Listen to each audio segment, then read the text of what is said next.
দেখেন খ্যাপা বাউল আর কি, রবীন্দ্রনাথের খ্যাপা বাউল হচ্ছে আমার, সেই জন্য তার কথা বললে মানে রবীন্দ্রনাথের অনেক কিছু পাওয়া যায়।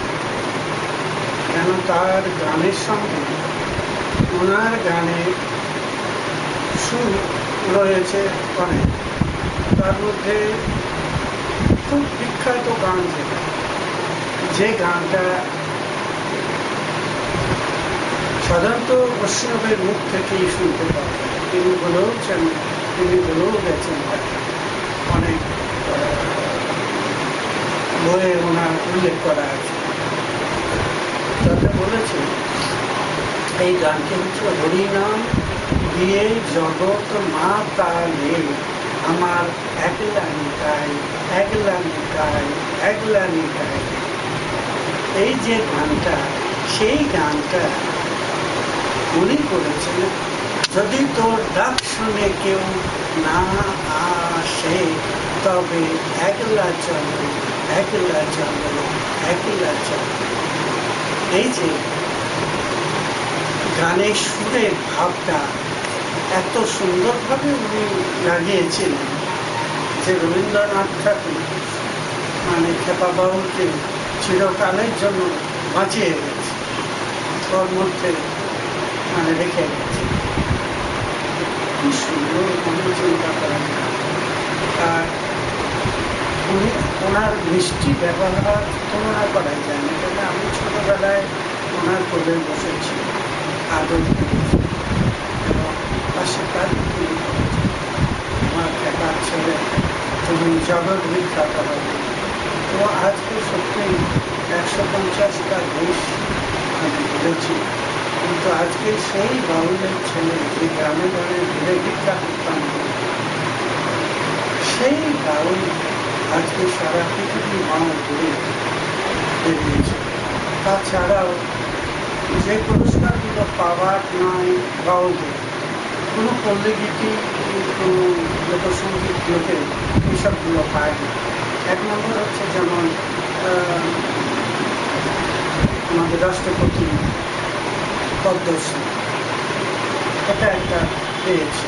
হ্যাঁ, আমি যেটা আরো প্রশ্ন আমার যেটা, সেটা হচ্ছে যে একটা গানের কথা আপনি বললেন একলা চলো, এরকম তো আরো বেশ কিছু গান আছে। পাড়ায় পাড়ায় থেকে বেড়ায় তুমি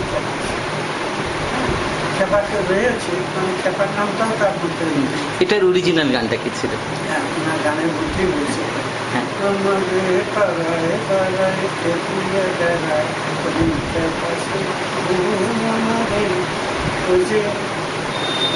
মানে গানের সুরটা এমন ভাবে রেখেছি, ওটা হচ্ছে বাবার গান যেগুলো হচ্ছে বড় গান, ওই গানই একই গান রকমের। হ্যাঁ, বাবার গানটা কি ছিল এই গানটা সুরে?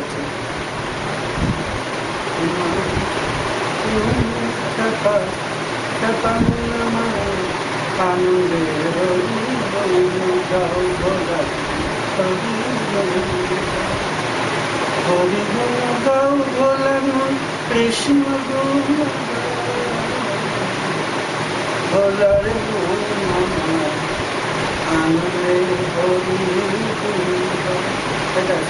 ওরে আমার অভদ মন স্বর্গ গাছে, ওরে আমার অভদ মন স্বর্গ গাছে মনে রচে তনে ঘুমাইলে হারাবি গুরু বস্তু স্বর্গ গাছে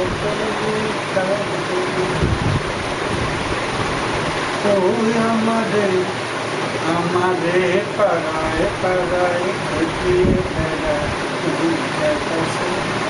ঠিক এই গানের সঙ্গে সুরগুলোকে তিনি কাজ করেছিল যে কোনো একটা জায়গায়। আচ্ছা, আমি শুনেছি যে আমার সোনার বাংলা, এই গানটাও বাবা নিয়ে আছে, একটু শোনাবেন অরিজিনাল গানটা কি ছিল? হ্যাঁ, অরিজিনাল গানটা আছে, ওটা হচ্ছে গানের কথাগুলো হঠাৎ হঠাৎ মনে আসছে না, আমি ভুলে যাই, মনে ভুলে যাচ্ছে, আমি দিচ্ছি মনে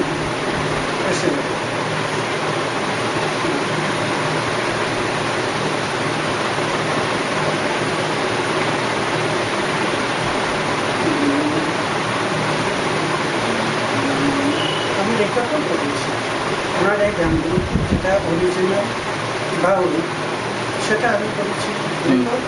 আবার রবীন্দ্রনাথের যে সুরের যে গানটা রচনা সেই রেকর্ডও আমি করাতে সেটাকে ওই গানটা পেলে পরে আমি সব পেয়ে ওই রেকর্ডটা মিলে যায়, ওটা আপনি সব গানগুলোই পাবেন। তার সঙ্গে কোনটা মিলল আমি এখন ভুলে যাচ্ছি, মনে করা দিচ্ছে আমার সেটা আর একাশি হয়ে গেল বাবা, দেখতে দেখতে 81 করে গেল। ভুলে গেছে। এই গানটা ছাড়াও আরো অসংখ্য গান আছে যেগুলো প্রচুর বাউলাঙ্গের গানের। বাবার গান প্রচুর কেন উনি ঘন্টা সব ঘন্টা। তাছাড়া বাবাকে শান্তিনিকেতনায় থাকার জন্য ওনাকে জায়গা দিয়েছে, ওটা ভুবনডাঙ্গা মাঠে ঠিক গ্রাম দিকটাতে কবরস্থানটা যে আছে শান্তিনিকেতনে ঢুকবার আগে যে মেলা আগে ওইখান থেকে আমি আবার আশ্রম করেছি বাবার সেই জায়গায়। বাবা কিছুদিন ছিল, তারপরে বাবা তো এক জায়গায় থাকে না, ও নানা জায়গায় চলে। তো ওই সময়টা উনি ছিলেন। তারপরে আমি যখন বাইরে টাইরে ঘুরে ঘুরে নানা রকম ভাবে চলে এলাম, বাবা তো তখন চলে গেছে, তখনই ওখানকার লোকেরা আমাকে বলল যে বাবা